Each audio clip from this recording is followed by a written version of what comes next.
Gente que pega no batente, sonha, se arrisca, tenta 1, 2, 3 vezes até dar certo. Tá no DNA do brasileiro empreender, seja por necessidade ou opção, por falta de escolha ou vocação. Com o passar dos anos e a evolução tecnológica, as formas de trabalho mudaram e são diferentes da modalidade mais tradicional, a consolidação das leis do trabalho, a famosa CLT. Hoje, boa parte dos trabalhadores ativos são autônomos, informais, empreendedores, empresários, microempreendedor individual, influenciador digital ou freelancer, por exemplo. No primeiro bloco do programa, vamos falar sobre o autônomo. O Sebrae define esse perfil como um trabalhador que possui habilidades técnicas, manuais ou intelectuais e que decide, assim, executar sua atividade profissional por conta própria, sem vínculo empregatício, assumindo os riscos inerentes ao seu trabalho. Quando a gente fala do trabalhador autônomo, é aquele trabalhador que cria o seu negócio ou que trabalha individualmente. Esse trabalhador, ele também possui alguns direitos, diferente daquele trabalhador que tem um patrão. O autônomo, ele é o senhor do seu horário, ele é o senhor das suas definições e ele vai poder ter essa liberdade maior na hora de prestar o seu serviço, na hora de vender o seu produto. Autônomo não significa que é alguém que está à margem da lei, da legislação. Não, esse autônomo só significa que ele vai ser o seu próprio patrão. A maior parte dos autônomos se enquadra em profissões regulamentadas, como advogados, dentistas, fisioterapeutas, médicos, engenheiros, nutricionistas, psicólogos e músicos, por exemplo. Mas há também os trabalhadores que atuam em profissões não regulamentadas, como pintores, pedreiros, marceneiros e faxineiros, entre outras atividades. Um dos principais benefícios de quem busca ser autônomo, ser microempreendedor, é a liberdade. A liberdade de fazer a sua própria atuação, de definir a sua jornada de trabalho. Mas o autônomo, principalmente a depender de qual seja a atividade, cada cliente é também uma espécie de patrão. Então isso acaba trazendo uma série de dificuldades, porque você vai precisar resolver os seus problemas diretamente com aquele a quem você está prestando serviço ou está vendendo o seu produto. No trabalho autônomo, a remuneração varia conforme a quantidade de projetos e clientes e não há os mesmos benefícios que os trabalhadores de carteira assinada. Por exemplo, férias remuneradas e 13º salário. Mas é possível ter proteção de direitos sociais e previdenciários, caso contribuam para o INSS. O direito protege o autônomo, em especial naquilo que diz respeito à seguridade social. Então, o autônomo ele também pode ser alguém que vai contribuir com o INSS e, ao mesmo tempo, vai ter a proteção do INSS no caso de um tratamento de saúde, no caso de uma doença. São mais de 25 milhões de autônomos no Brasil, o que representa mais de 1/4 da população ocupada no país, segundo o IBGE. 55% dos profissionais escolhem ser autônomos. Os outros 45% trabalham por necessidade. Um pouco mais de 60% dos pequenos negócios no Brasil são do setor de serviços, né? Depois vem o comércio, depois vem a indústria. E dentre os setores mais procurados a gente tem publicidade, a gente tem transporte, alimentação fora do lar, bares, restaurantes, comida de rua, delivery, e a gente tem o segmento da beleza, da moda e acessórios.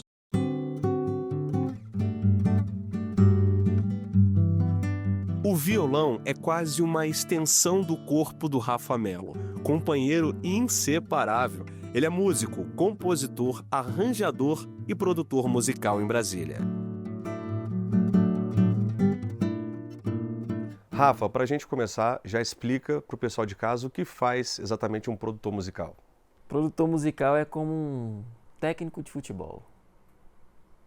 Ele escolhe ali os jogadores, né? Ele escala o time, ele escolhe o repertório, a música ali que vai gravar, a faixa, o álbum.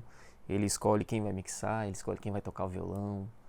Então ele produz tudo, né? Ele tem essa função de organizar desde da música até o detalhe final ali, que é a mixagem, a masterização. Então ele faz esse meio de campo todo aí. É como um arquiteto da criatividade que atua principalmente nos bastidores de um artista. Rafa transforma ideias em sons que muitas vezes chegam em outros lugares do mundo por meio dos streamings. O artista chega aqui, quero gravar uma música e tudo, e aí a gente escuta, coloca aqui no estúdio, a gente ouve, a gente decide se é ela ou não, a gente escolhe um tema. Então, aí decidimos a canção. Então, beleza, aí agora eu vou pegar um tempo, tirar para fazer o arranjo da música. Vou chamar o artista para fazer aqui a voz da guia para a gente poder gravar. São várias etapas, então a rotina depende muito de como o artista quer trabalhar a música, de como eu quero trabalhar a música. Se a gente vai gravar uma base junto, se a gente vai gravar separado. Rafa montou um estúdio em casa, fez um bom investimento. E se tem uma coisa que ele não se arrepende, é disso. Eu falo para algumas pessoas que é um privilégio trabalhar aqui, porque não preciso pegar trânsito, né?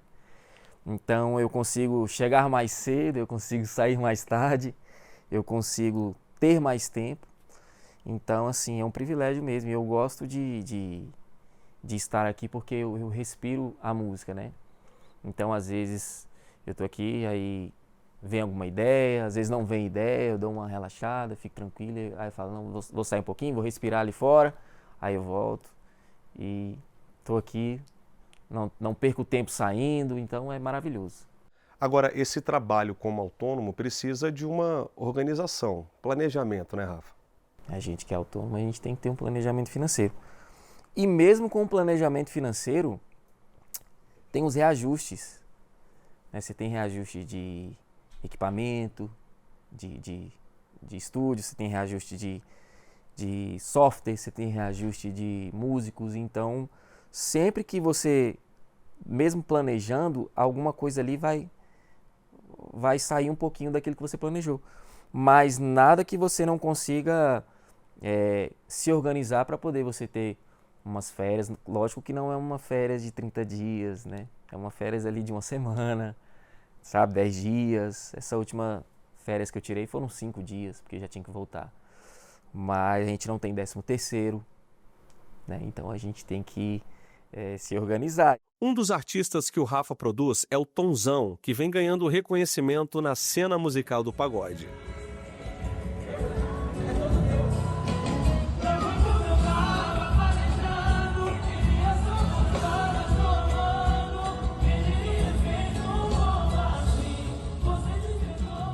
A gente faz, para alimentar as barrigas, mas alimenta muito mais a alma, o espírito da gente do que a barriga mesmo. A gente, quando faz isso, se não fizer desse jeito, se não fizer com amor, se não fizer 24 horas por dia, se não te representar tudo, ela não te entrega nada. Então, é o papo que a gente vê todo mundo falando e tal, é muito clichê, mas é verdadeiro. Já são 11 anos de estrada, de momentos bons, outros nem tanto. No caso do Tonzão, a remuneração depende da agenda cheia. E nem sempre é assim. É difícil organizar porque você tem muitos imprevistos, né? Eu tenho 2 filhos, então a minha filha resolve ficar doente sempre no mês que a agenda tá fraca. Toda vez é a mesma coisa. Então, são muitos imprevistos que acontecem. Por mais que você se organize, nem sempre você está preparado para tudo que vai acontecer na tua vida, principalmente quando tem outras vidas que dependem de você. Então, tem que estar sempre correndo atrás da agenda mesmo, fazendo por onde, e ter um bom relacionamento com as pessoas ajuda pra caramba. Músicos autônomos, independentes, que trabalham por conta própria. Uma carreira que exige disciplina, organização, planejamento e flexibilidade. Cada dia é de um jeito. Aqui não existe rotina. Eu não tenho um horário fixo, e isso é bom, porque às vezes eu posso remanejar algum compromisso para poder fazer alguma coisa com a família, alguma coisa pessoal, mas também não tem horário fixo para sair do estúdio, por exemplo. A gente chega aqui e fica 8 horas, 9 horas no estúdio produzindo, pensando em show, pensando em arranjo, pensando em marketing, gravando conteúdo. Então tem que ser uma produtora de uma pessoa só. O negócio é tenso, mas é bom pra caramba. Se existe amor, esquece a vaidade. Viver da música é viver um sonho. Meu sonho é encher barrigas. Que eu possa ser o meio de sustento de outras pessoas. Eu quero ser um ecossistema gigante. Ainda estou muito, muito, muito longe disso. Já consegui realizar uma parte desse sonho, que é eu mesmo viver dessa música, mas eu quero fazer com que outras pessoas, através de mim, através do meu trabalho, consigam também viver disso. Duvido que não tenha nenhuma pontinha de saudade. Se existe amor, esquece a vaidade. Você sabe a diferença entre o trabalhador autônomo e o informal? Continue com a gente porque no próximo bloco a repórter Renata Teodoro conta todos os detalhes. A gente volta já.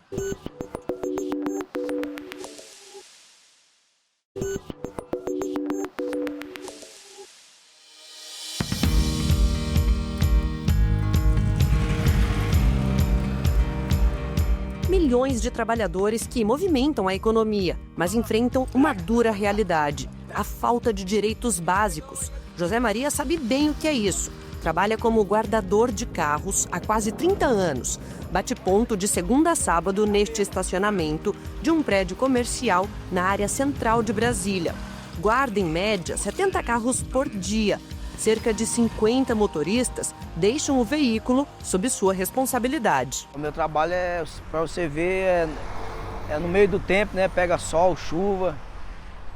E assim, o esforço é muito, tem que ser, como se diz, tem que ser uma frequência, né? Aí antes de eu sair daqui para mim ir para casa, eu tomo um banho na academia, né? Antes de ir embora. E a gente fica o dia todo no sol quente aqui, né? Fica enfadado, né, por causa do sol. Mostramos no bloco anterior a diferença entre trabalhador autônomo e informal, lembra? O autônomo exerce atividade por conta própria, com liberdade para definir seus horários, serviços e pode, se quiser, se formalizar como microempreendedor individual, o MEI, ou como contribuinte individual do INSS. Já o informal, na maioria das vezes, atua sem qualquer vínculo legal, proteção previdenciária ou recolhimento de tributos. O trabalho informal é um ofício sem garantias e cada dia é um novo desafio moldado por fatores que fogem totalmente do controle, como o clima, o trânsito, a falta de infraestrutura. É um trabalho feito de coragem, improviso e esperança. Quando pergunto ao José Maria como ele se enxerga daqui a alguns anos, não restam dúvidas. Já tem um plano de curto prazo para colocar em ação. Eu pretendo me formar em educação física.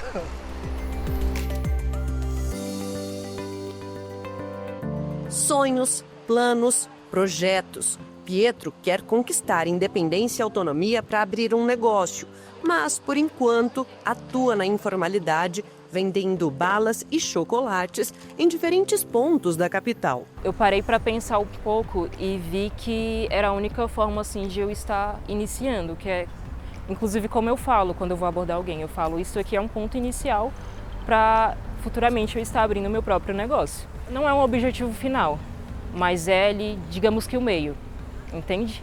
O Brasil conta com cerca de 40 milhões de pessoas que trabalham na informalidade, o que representa 42% da população ocupada, segundo o Instituto de Pesquisa Econômica Aplicada, o IPEA. As regiões Norte e Nordeste têm o maior número desses trabalhadores, principalmente em setores como agricultura, serviços domésticos e construção civil. O IPEA ainda aponta que 62% dos trabalhadores em situação informal são pessoas negras.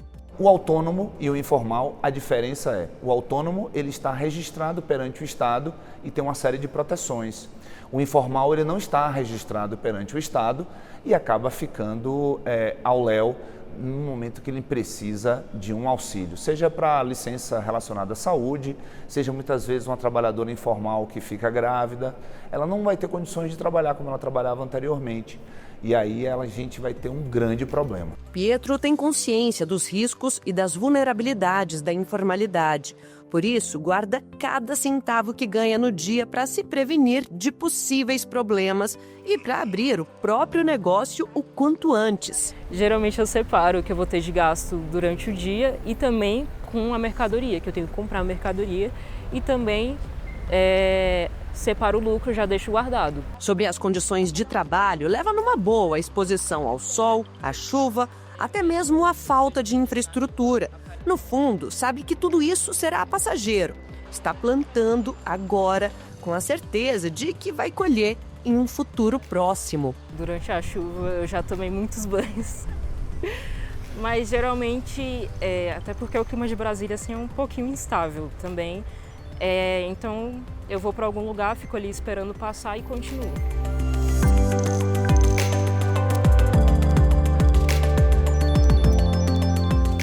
E ainda, no próximo bloco, vamos mostrar o papel dos empresários para o desenvolvimento econômico e social de um país. Nosso intervalo é rápido, não saia daí!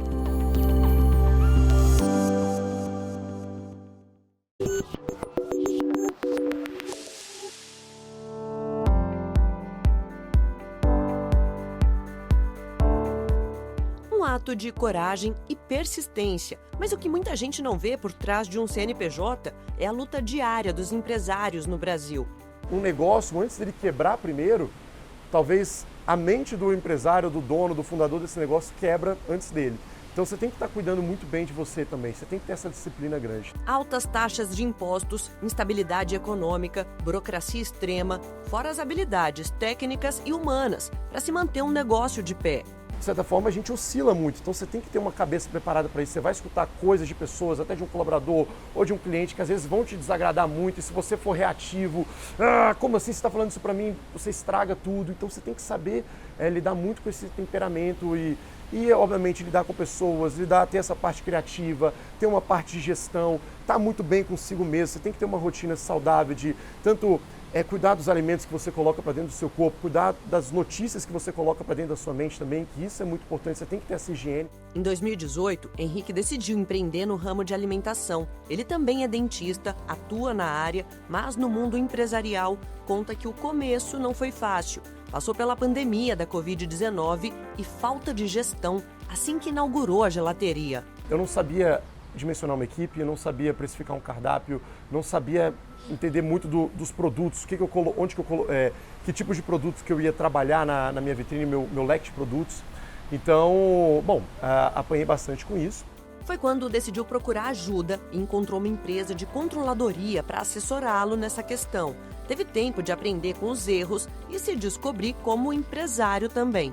É muito delicado quando a gente fala de pessoas, né? Pessoas, desde um cliente a um colaborador. Então, é o tempo todo você fazendo gestão. Tem dia que meu colaborador vai estar mais triste, que ele está com problema de família, e aí chega um cliente que necessita muito de um atendimento maravilhoso, de ser acolhido, e aí às vezes não dá um match, e aí você tem que fazer essa gestão da sua equipe com a experiência incrível do cliente. Então, é sempre aprendizado. Eu acho que, assim, sendo dono de um negócio de alimentação, talvez o que eu mais aprendo é com pessoas.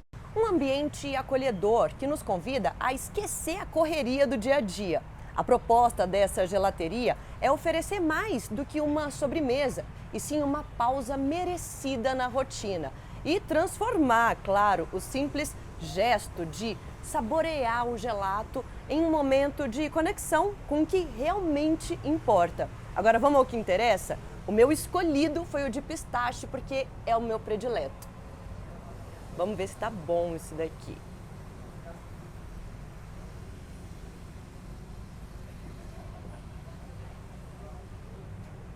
Simplesmente maravilhoso.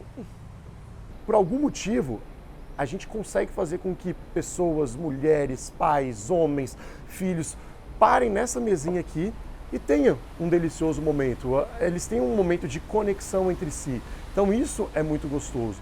Henrique e tantos outros empresários são peças fundamentais para o desenvolvimento econômico e social de um país. Eles geram empregos, movimentam a economia, contribuem com a arrecadação de impostos e promovem soluções inovadoras que impactam a vida das pessoas.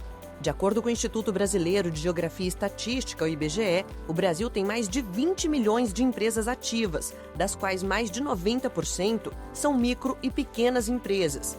Essas organizações são responsáveis por cerca de 55% dos empregos formais no país, segundo dados do Serviço Brasileiro de Apoio às Micro e Pequenas Empresas, o SEBRAE. Ou seja, é o pequeno e médio empresário que carrega boa parte do mercado de trabalho brasileiro nas costas. A Justiça do Trabalho também desempenha um papel fundamental na segurança jurídica dos negócios, oferecendo soluções ágeis como mediação e arbitragem, protegendo a propriedade intelectual e atuando em processos de recuperação e falência. O juiz do trabalho tem um papel muito importante em otimizar o diálogo institucional com o juiz da recuperação judicial para que a gente foque não na satisfação apenas de um credor trabalhista, mas em toda a classe trabalhista, que na recuperação judicial deve ter voz, deve participar da Assembleia de Credores e deve votar no plano de recuperação. A recuperação judicial é um processo legal que permite a uma empresa com dificuldades financeiras renegociar as dívidas com os credores para evitar a falência. Em 2024, foram registrados mais de 2.000 pedidos, de acordo com a Serasa Experian, empresa que oferece serviços de análise e informações para decisões de crédito e apoio aos negócios.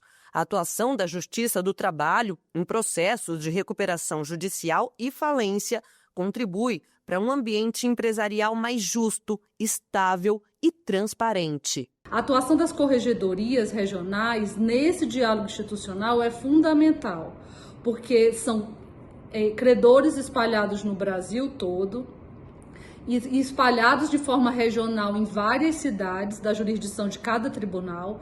Então, a corregedoria regional, ela atua otimizando o diálogo com o juiz da falência e da recuperação, para que as informações cheguem de forma ágil e eficazes. E é bom entender que empresário e empreendedor não são a mesma coisa. O empresário administra o negócio, contrata e gera resultados de forma mais estruturada.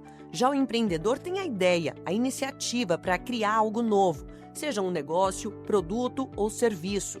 O empreendedor é aquele cara que é criativo, aquela pessoa criativa, que gosta de assumir riscos, que tem uma resiliência em situações de dificuldade, né?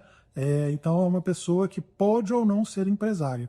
Eu posso ser empreendedor trabalhando numa empresa, eu posso ser empreendedor prestando um serviço assistencial, prestando um serviço voluntário. Ser empresário significa que você abriu uma empresa, construiu um CNPJ, mobilizou um capital para exercer uma atividade lucrativa. E aí você vai jogar essa sua capacidade para esse negócio. Apesar da importância, o ambiente de negócios no Brasil está longe de ser simples. Por trás de cada loja, fábrica, startup ou pequeno comércio de bairro, existe uma história de coragem, dedicação, estudo e muito trabalho. Venho de uma família humilde, minha mãe é doméstica, meu pai é pedreiro e sempre estudei em escola pública e basicamente a única opção que nós temos é estudar, né? Para que a gente possa conseguir uma profissão. Então, meu principal objetivo era realmente conseguir algo, trabalhar, conseguir realmente ter condições financeiras melhores do que, né, a minha família. Formado em sistema de informação, com especializações e cursos na área, Juan começou empreendendo até virar empresário. Tinha 2 empregos e prestava consultoria para outras organizações, mas enxergou uma oportunidade de negócio e investiu na própria empresa com mais um sócio. O primeiro perrengue foi, claro, acreditar nesse propósito e, a partir de um recurso que eu guardei nesse período de 2 empregos, eu me banquei por praticamente 1 ano para que as coisas dessem certo. Então, foi realmente acreditar nesse propósito. Esse foi o primeiro grande desafio empreendendo, ainda mais com um sócio, né? O que antes era um sonho ganhou corpo, forma e dimensão. A gente tem hoje 6 anos, a empresa tem cerca de 30 funcionários. Hoje a gente presta um serviço de qualidade na área de DevOps e Cloud Native. Cloud Native, de forma bem resumida, é como um delivery, né? Então, se a gente pede um delivery, que a gente não quer ter trabalho esforço de fazer a própria comida em casa, né? Quando a gente pede um delivery, a gente utiliza da infraestrutura de quem já tem tudo pronto. A partir desse propósito, lá no início, a gente focou muito em tecnologias que, de fato, entregassem essas soluções para os nossos clientes.